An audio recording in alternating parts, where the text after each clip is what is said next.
Late for school. The narrator Franz started for school very late that morning. He feared his class teacher M.HAMEL. He would question the students on participles. The narrator didn't know even the first word about them. He feared the scolding. He thought of running away and spending the days out of doors. The weather was very warm and bright. On his second thought, he decided otherwise. He off to school. France एक दिन जब सुबह उठता है तो उसे पता चलता है कि वो स्कूल के लिए बहुत ज़्यादा लेट हो गया है। फिर वो सोचता है कि उसकी जो टीचर है M.HAMEL, वो आज बच्चों से पार्टिसिपेंट्स के ऊपर सवाल करेंगे और जो फ्रांस है उसको उसके बारे में कुछ भी नहीं आता।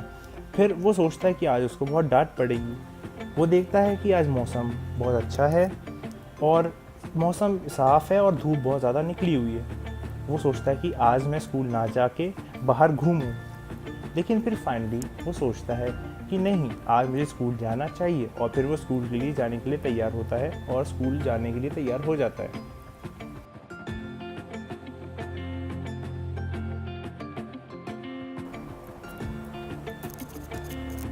Crowd in the front of the bulletin board.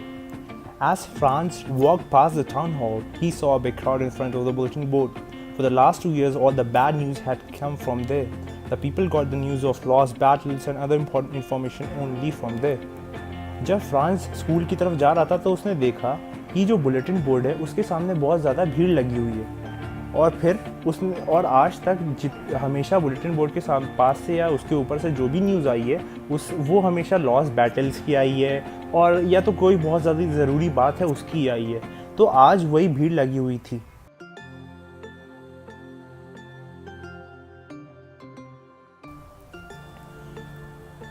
Unusual calm at school.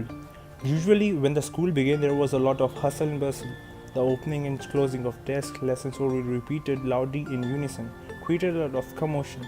But now it was so still. He could depend on the commotion to get his desk without being noticed. But now he went in before everybody. He blushed and was quite frightened. But nothing happened. No punishment. M.HAMEL saw and asked him very kindly to take his seat. आज जब वो school पहुंचा तो उसने देखा कि आज एक बहुत अजीब सी शांति है। आज ना शोर शराबा है, ना डेस्क और बेंचेस का आगे पीछे करना है और बहुत हर चीज़ एकदम शांत है। फिर वो सोचता है कि अब क्लास में क्या होगा, लेकिन जब वो क्लास में पहुंचता है जैसे ही तो वो देखता है कि M.HAMEL बड़े प्यार से और काइंडली उसको देखते हैं और कहते हैं कि जाओ अपनी सीट पे बैठ जाओ।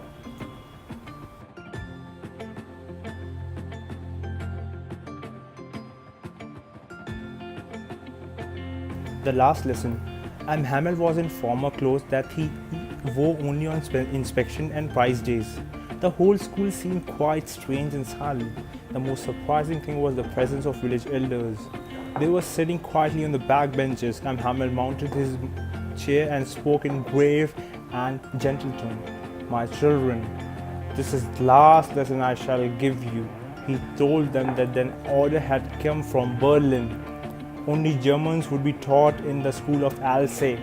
The new master would join the next day.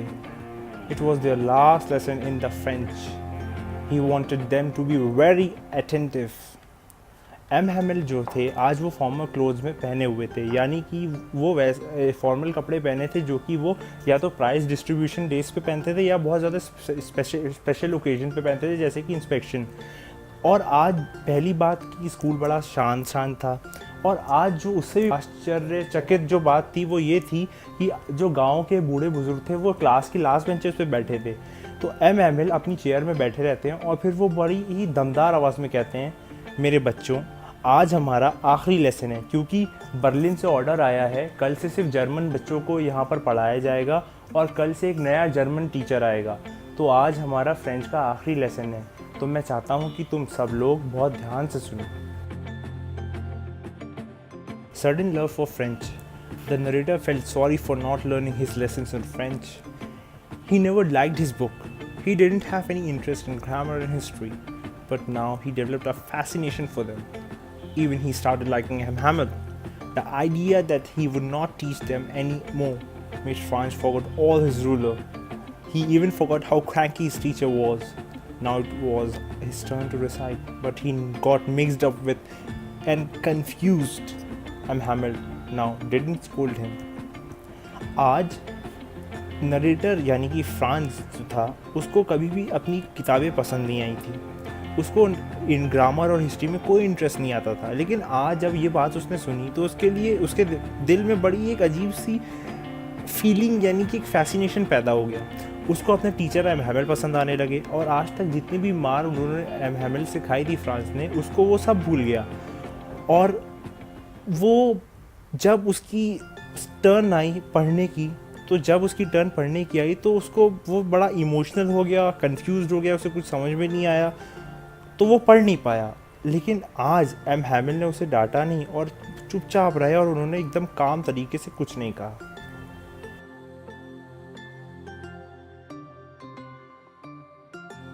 M.HAMEL glorifies French. M.HAMEL showed his concern that people of Alsace generally have no importance to French. They put off learning their own native language.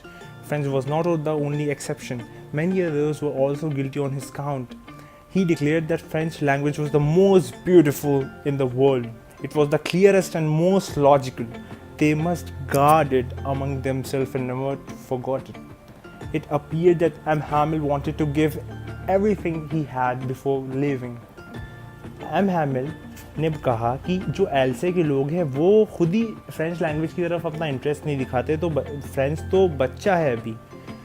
वो M.HAMEL ने कहा कि जो French language है वो दुनिया की सबसे खूबसूरत लैंग्वेज है, सबसे ज़्यादा लॉजिकल और सबसे ज़्यादा क्लियर लैंग्वेज है, और आप सब लोगों को इस लैंग्वेज को गार्ड करना चाहिए। और M.HAMEL जाने से पहले जो भी कुछ वो फ्रेंच लैंग्वेज के बारे में जानता था वो सब दे के जाना चाहता।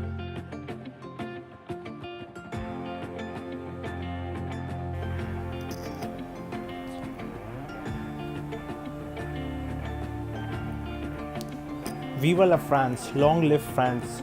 All at once the church clock struck 12. The trumpets of the Prussian soldiers sounded under the windows. M.HAMEL stood up, very pale in his chair. He tried to speak, but something choked him. He couldn't speak.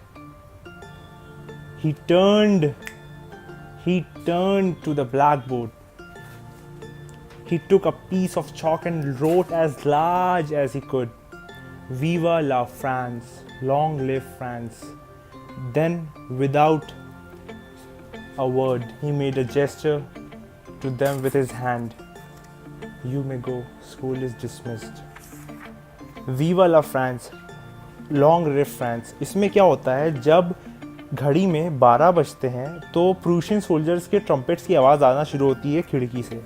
तब M.HAMEL बहुत ज़्यादा उनका चेहरा उतर जाता है, वो अपनी कुर्सी से खड़े होते हैं और वो कुछ कहना चाहते हैं लेकिन फिर वो कुछ कह नहीं पाते, और फिर बिना कुछ कहे वो एक ब्लैकबोर्ड की तरफ मुड़ते हैं और फिर एक चौक का टुकड़ा लेते हैं और फिर जितना बड़ा वो लिख सकते हैं वो उतना बड़ा लिखते हैं, "वीवा ला फ्रांस", यानी कि फ्रांस लंबा जिए। और उसके बाद वो बिना कुछ अपने मुंह से अल्फाज कहे एक अपने हाथ से इशारा करते हैं और कहते हैं, "you may go, school is dismissed", यानी कि तुम लोग जा सकते हो, स्कूल ख़त्म हुआ।